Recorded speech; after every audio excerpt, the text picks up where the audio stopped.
Friends, അസ്സലാമു അലൈക്കും. എല്ലാവർക്കും എൻ്റെ പുതിയൊരു വീഡിയോയിലേക്ക് സ്വാഗതം. എല്ലാവർക്കും സുഖമാണെന്ന് വിശ്വസിക്കുന്നു. ഞാൻ ഇന്ന് വന്നിട്ടുള്ളത് വൈകിട്ട് ചായയുടെ ഒക്കെ കഴിക്കാൻ പറ്റിയ നല്ല ടേസ്റ്റി ആയിട്ടുള്ളൊരു സ്നാക്കിൻ്റെ റെസിപ്പി ആയിട്ടാണ്. അപ്പോൾ നമുക്കിത് എങ്ങനെയൊന്ന് തയ്യാറാക്കിയിട്ടെടുക്കുന്നതെന്ന് നോക്കാം.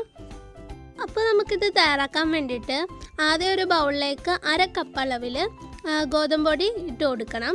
എന്നിട്ടിനി അതേ 1/2 കപ്പ് അളവിൽ തന്നെ മൈദയും കൂടി അതിലേക്ക് ഇട്ട് കൊടുക്കാം. ഇനി അതിലേക്ക് ഏലക്ക ചേർത്ത് കൊടുക്കാം. നിങ്ങളുടെ കയ്യിൽ പൊടി ഉണ്ടെങ്കിൽ അതായിരിക്കും കൂടുതലും നല്ലത്. ഞാനിപ്പോൾ എൻ്റെ പൊടി ഇല്ലാത്തതുകൊണ്ടാണ് 2 ഏലക്കയുടെ സീഡ്സ് മാത്രം എടുത്തിട്ടുള്ളത്. അതൊന്ന് ചതച്ചിട്ടാണ് അതിലേക്ക് ചേർത്തത്.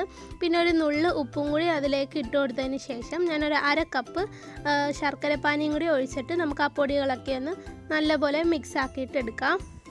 ഇനി ഒരു 1/2 കപ്പ് ശർക്കരപ്പാനിയും കൂടി അതിലേക്ക് ഒഴിച്ചു കൊടുക്കാം.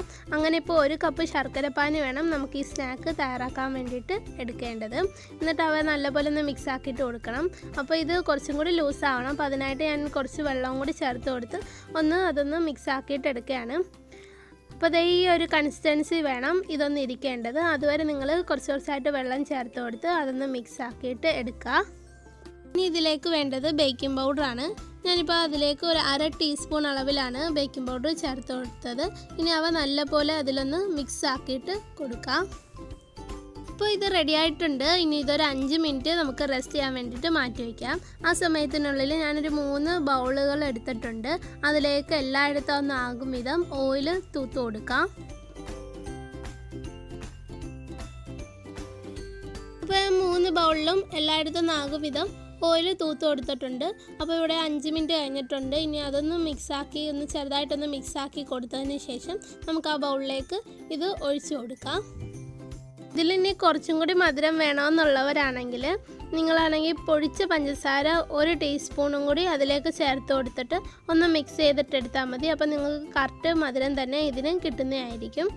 അപ്പോൾ 3 ബൗളിലും അതൊന്ന് ഒഴിച്ചു കൊടുത്തിട്ടുണ്ട്. ഇനി ഇതിങ്ങനെ ഒന്ന് ചെറുതായിട്ട് തട്ടി കൊടുക്കുക.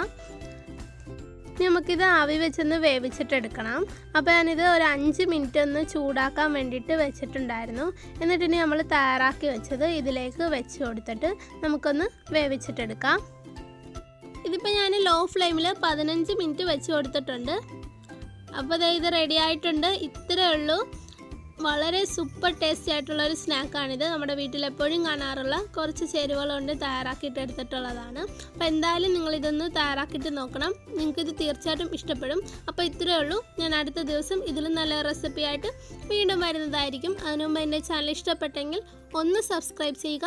അപ്പോൾ ഒരു കൂടെയുള്ള കൊച്ചു ബെല്ലൈക്കണില്ലേ, അതും കൂടി ഒന്ന് നിങ്ങൾ പ്രസ് ചെയ്താലേ ഞാനിടുന്ന വീഡിയോ അപ്പോൾ നോട്ടിഫിക്കേഷനായി നിങ്ങൾക്ക് ലഭിക്കുകയുള്ളൂ. പിന്നെ നിങ്ങൾക്ക് ഈ വീഡിയോ ഇഷ്ടപ്പെട്ടാൽ ലൈക്ക് ചെയ്യാനും ഷെയർ ചെയ്യാനും കൂടെ നിങ്ങളുടെ അഭിപ്രായങ്ങൾ കമൻറ്റ് ബോക്സിൽ രേഖപ്പെടുത്താനും മറക്കരുത്.